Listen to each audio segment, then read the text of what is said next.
Sun Tzu on the art of war. Apologies for war. Accustomed as we are to think of China as the greatest peace-loving nation on earth, we are in some dangers of forgetting that her experience of war is all its phases has also been such as no modern state can parallel. Her long military annals stretch back to the point at which they are lost in the mist of time. She had built the Great Wall and was maintaining a huge standing army along her frontier centuries before the first Roman legionary was seen on the Danube.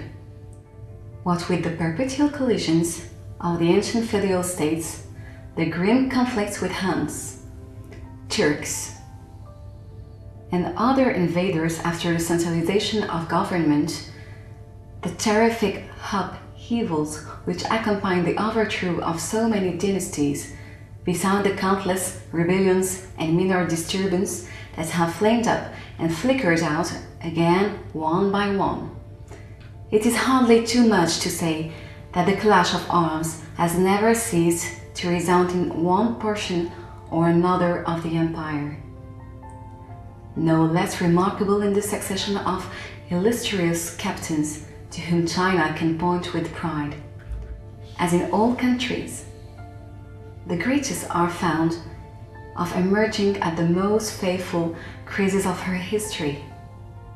Thus, poetry stand out conspicuous in the period when Qin was entered upon her final struggle with the remaining independent states. The stormy years which follow the breakup of the Qin dynasty are illuminated by the transcendent genius of Han Xin.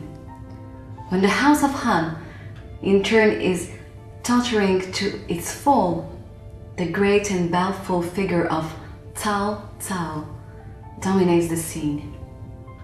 And in the establishment of the Tang dynasty, one of the mightiest tasks achieved by man, the superhuman energy of Li Qingming, afterwards the Emperor Taizong, was seconded by the brilliant strategy of Li Qin.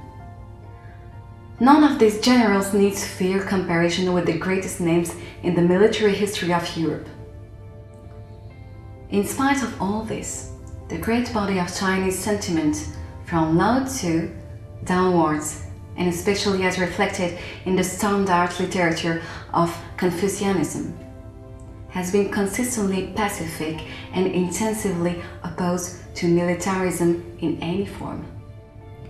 It is such an uncommon thing to find any of the literature defending warfare on principle that I have thought it worthwhile to collect and translate a few passages in which the unorthodox view is upheld.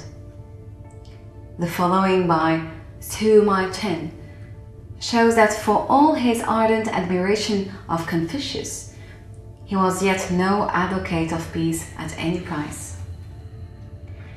Military weapons are the means used by the sage to punish violence and cruelty, to give peace to troublous times, to remove difficulties and dangers, and to succor those who are in peril. Every animal with blood in its veins and horns on its head will find when it will be attacked. How much more so will man, who carries in his breast the faculties of love and hatred, joy and anger. When he is pleased, a feeling of affection springs up within him. When angry, his poison sting is brought into play. That is a natural law which governs his being.